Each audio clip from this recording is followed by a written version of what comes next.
Cisco's network devices are typically managed through SSH, and their iOS routers and switches do support key pair authentication when you're using the local database.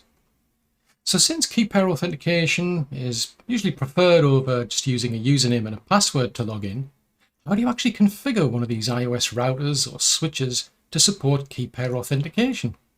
Well, if that's something you're interested in finding out, then stick around and watch this video, because that's what we'll be going over.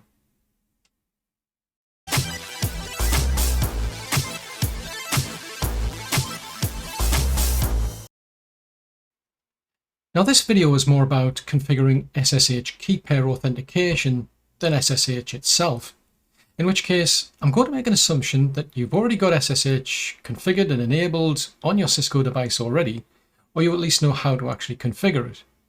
If not, then I do have another video that shows you how you can do that.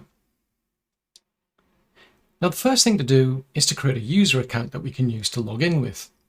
So I'm going to go into enable mode and then into configuration mode. I'm going to use the username command, create a new account which I'll call David as an example, and I'm going to set the privilege level to 15. So this way when I log in I don't have to elevate my privilege from 1 to 15. I'll just log in and I'll automatically get level 15 privilege and access to everything. I'm going to hit return. In other words, I'm not actually going to supply a password for this account because I don't need one. The idea is we want key pair authentication. I don't want to use usernames and passwords, I just want to use key pair authentication. And if I don't supply a password, well, I cannot log in using that account. If I try to actually log in now, so I'll open up a terminal session. If I try to connect to that actual router that I've got there,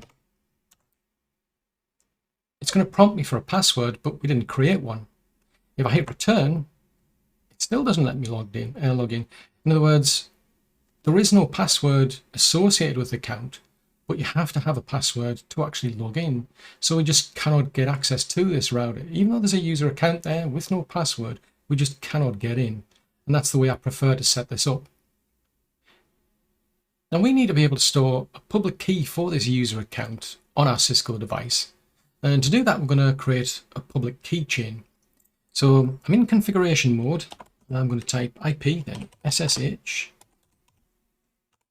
Just going to tab that out so it's IP SSH pubkey-chain. Hit return.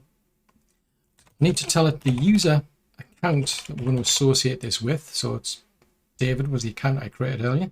So it's username, then David. Hit return. I'm then going to tell it the format that I'm going to provide this public key with. And for this, we're going to set it to key string because it's just going to be a raw format. I'm going to hit return. And now what we need to do is to upload and paste in our actual public key. Now, we don't have a public key yet because we haven't actually created our key pairs.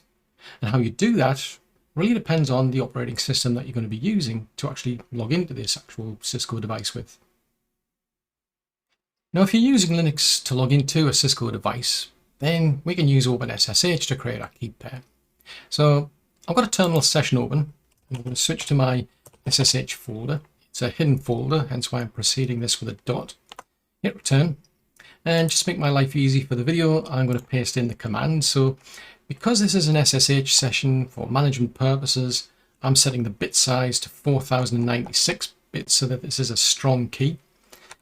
The actual version of the operating system on these Cisco devices at the time of recording is limited to RSA.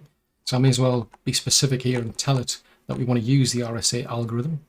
And then I'm just telling the actual command that this is the name of the key that we want. So I'm going to call it Cisco Lab.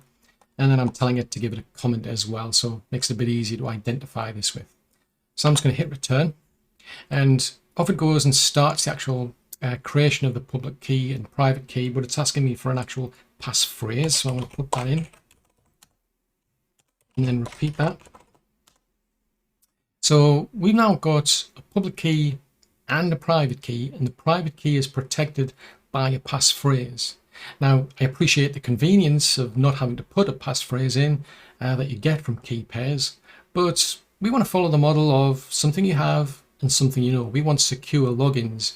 So if somebody were to get a hold of this actual private key, for example, well, if they don't know the passphrase, then they can't use it. Likewise, even if somebody knows what the passphrase is, they would still need to have possession of the actual private key to be able to get access to our Cisco devices once we've got this all set up. Well, now that we've created a key pair for our Linux computer, we need to upload the actual public key to our Cisco device. The only trouble is there's a bit of a problem with the format. In the terminal session that I've got, if we have a look at this actual key that we've got, and I just hit return, this is actually stored in one big long continuous line. In other words, that's the beginning, that's the end. It might look as though it's actually broken down over multiple lines, but it's not. It's just limited based on the actual terminal window size. And that's not really good for the actual Cisco device because it can't handle continuous lines. It needs things to be broken down into manageable chunks, basically. So I'm going to copy and paste a command in that's going to make this more suitable. And that's the fold command. And we're going to basically wrap this down to a column width of 72 characters. And I'm just going to hit return. And this is actually much more manageable for our Cisco device. It can handle this number of characters per line. Now, this chunk here, for the algorithm and our comment at the end, they're of no relevance to us. The Cisco device doesn't need to know anything about them. What we're really interested in is this part here. So we're going to copy that. And then what we do next is to actually upload that to our Cisco device. And you may have noticed that while I was actually creating those key pairs that the actual session for my Cisco device timed out. So I've gone back in, I'm back to where we were before. So we're at the point where we need to upload the actual public key for this user account. So what I'm going to do is I'm just going to go to my terminal session. I'm going to grab this part of the actual public key, and then we're going to paste this in. And it's going to put in each individual line one at a time. So I'll just wait until we get to the last line, and I'll hit return. I need to come out of this mode, so I'm going to type in exit to let it know that we've finished. Then I'm going to type in end. Now, the format in which this actual key is stored is not the format we've uploaded it to. So if I have a look at the running configuration and we start with that pubkey command, it should come back and it actually tells you that it's storing in this as an actual hash. So that's what's actually been stored. All those characters you put in have just been basically compressed down to that using MD5. Now, we can actually compare this hash against what Linux is actually seeing so that we can compare and make sure that the actual keys are in alignment. So if I go back to the terminal session, I'm just going to paste in a command. Just need to make sure this is correct. So I want to get it to give me the actual fingerprint for this public key.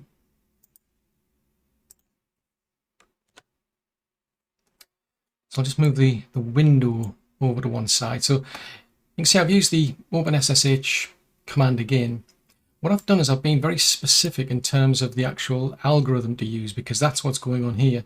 It's actually getting stored on this Cisco device using MD5. I'm telling it what file we're interested in.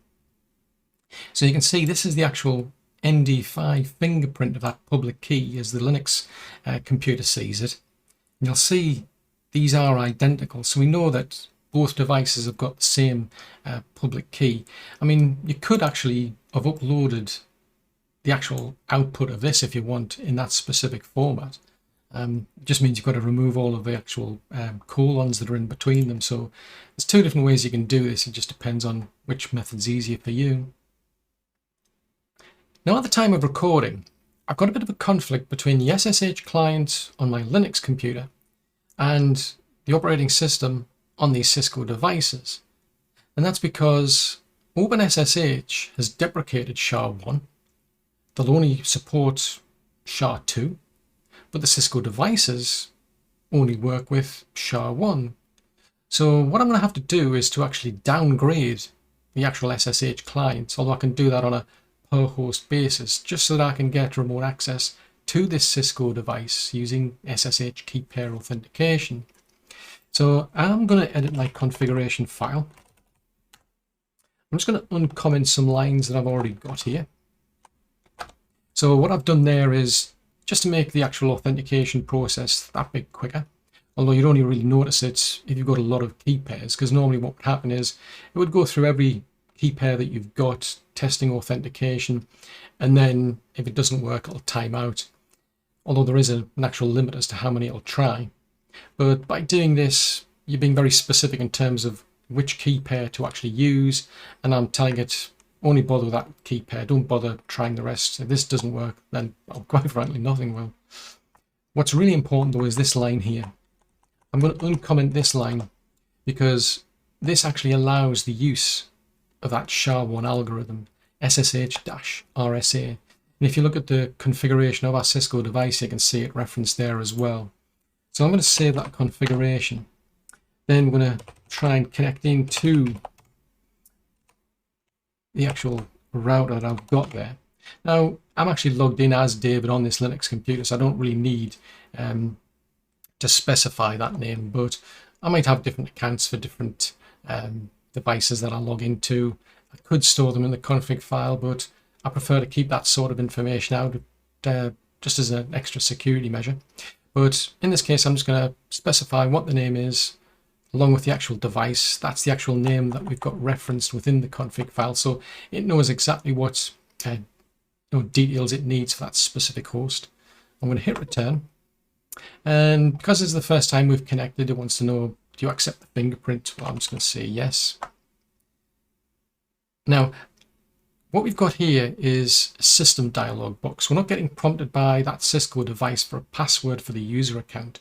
We're getting prompted by Linux for the actual password, as it calls it, for the private key, or the passphrase, as OpenSSH calls it. So I'm going to put that in. I do have an option to cache it more or less indefinitely. Every time I log in, it'll know what the actual passphrase is, which I don't think that's a good idea really. So I'm not going to enable that option. So I'm going to click on unlock. And there we go. We've now got access to it. Now, because of that, if I open up a new terminal session, and try and connect in again, it connects in straight away. In other words, it has actually cached the actual passphrase or password for the actual private key, but only while I'm logged in during this session to my Linux computer. Once I log out, I'll forget all about it, which to me is a good trade-off, I feel, for the security and admin. Normally, if you were just using usernames and passwords, every time you need to log into a different Cisco device, you need to provide the username and the password. With this, because we're using actual key pairs, I only have to do it once when I first log in and when I first try to access one of these Cisco devices. As long as all those Cisco devices out there are aware of the actual public key that I'm using here, then I just have to put that passphrase in when I start the day. When I've finished, I'll log out, the computer will forget all about it. So to me, I think that's a pretty good trade-off. Now, if you're using Windows, you can use putty key generator to create your key pair with. So I've downloaded this as a complete package, so that includes putty key generator and so on. I've got that now up and running. All I want to change is the number of bits that are going to be in this key. So instead of the default of 2048, I'm going to change it to 4096 just to make it that bit stronger. It's only for management purposes. With like a web server, for instance, then 2048 should be fine, because you've got to bear in mind that the more bits, the more compute power it needs. But as I say, this is not going to be used for like a lot of concurrent sessions or anything, so I'm quite happy to use that amount of bits in this key. So now that we've specified that, I'm just going to leave everything else on its defaults. I'm going to click generate, and then it's just asking me to move the mouse around. That's just to basically give it some randomness that it can use to generate the key. Now, it now goes off and actually creates the key. Now, this is a virtual machine. There's a lot of bits involved, so it might take a bit of a while. But there you go. It's now actually done. It's created my actual key pair, but I just want to make a change. I want to put something else in that comment, for example. I also want to protect this actual private key with a passphrase. I mean, it does make your life easier if you don't have a passphrase, but we want to follow the security model of something you have and something you know. That way, even if somebody were to get a hold of the actual private key, for instance, they'd still need to know the passphrase to be able to use it. Likewise, if somebody knows what the passphrase is, they'd need to be in possession of the actual private key to be able to get access to our Cisco devices. So we've now got everything ready to go, but I need to save these first. So I'm going to click on Save Public Key. I'm going to call this one Cisco Lab, for instance. Click on Save because that's the public key. I also want to save my private key. So I'll just call that Cisco Lab, and that'll do. It'll get the .ppk extension, so that distinguishes between the public key and the private key. Click on Save, and now I've actually got a public key and a private key. Now the next thing to do is to upload the public key to our actual Cisco device so that we can store it against the user account that we've got. So the easiest way I find to do that is just open up that public key using Notepad, for example. What we can do is just copy this block here. We're not interested in the begin or the end or the comment. We just want the actual data itself. So we'll copy that into clipboard. I'll just jump back to my actual Cisco session and I'll paste all of this in. Now, unlike the Linux computer, if you saw that particular section of the video, this was already in a nice simple format for the Cisco device. We didn't have to do any formatting at all, so it's much simpler. But now that I've got to the end and we've got our last line, I'm going to hit return.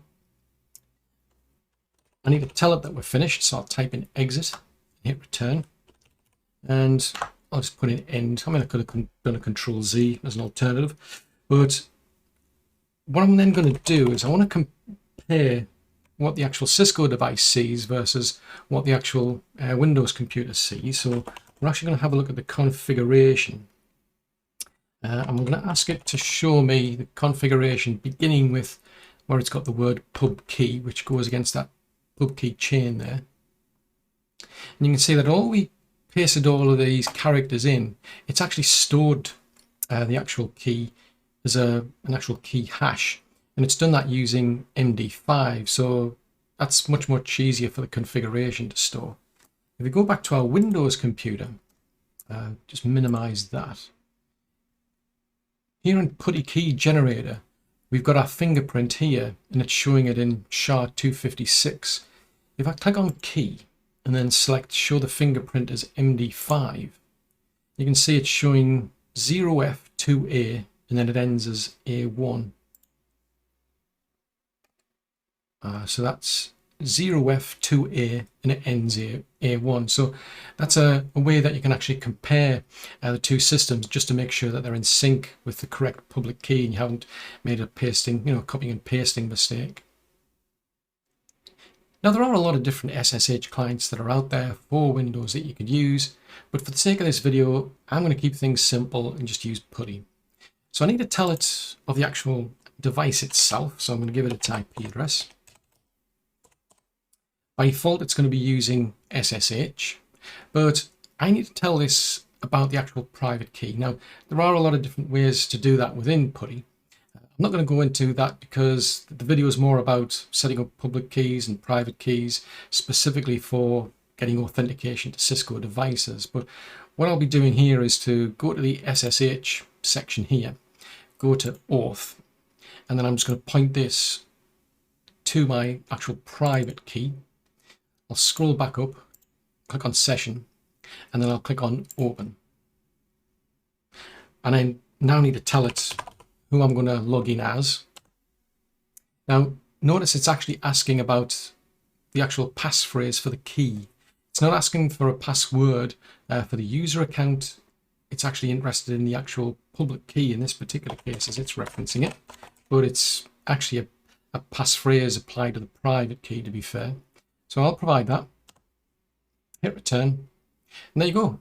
I've now got access into this Cisco device using SSH key pair authentication. Well, now that we've got key pair authentication working, maybe that's as far as you want to go, but You can actually lock this down because at the moment we're allowing usernames and passwords to be used to log into that Cisco device, as well as key pair authentication. But if we only want to allow key pair authentication, we can make a change within the actual configuration. But just to demonstrate, if I minimize this, we'll open up a new putty session. I'll connect in to that Cisco router and I'll log in as my Cisco user. So I'm providing a username and a password which is stored within that local database. And you can see I can log in. So I'm going to exit out of there.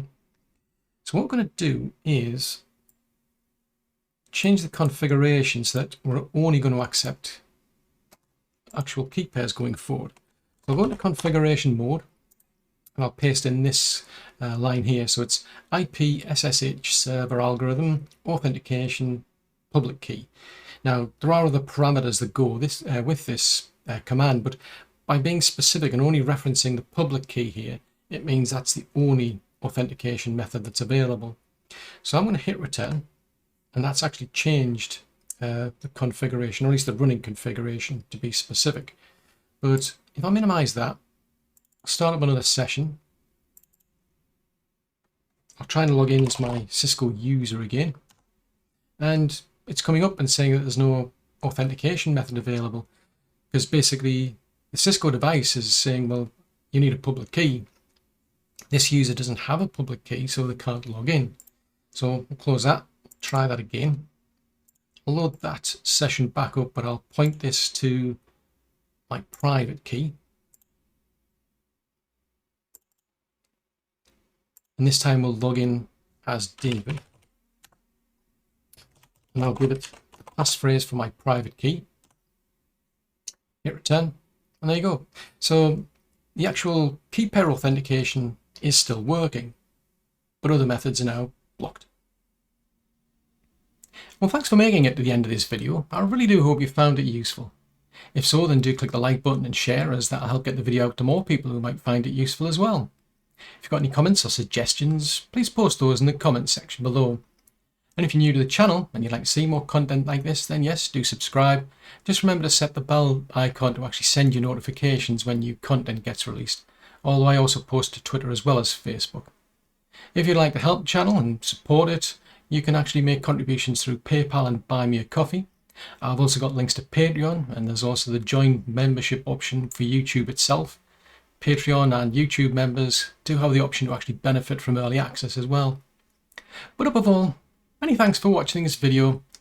I'll see you in the next one.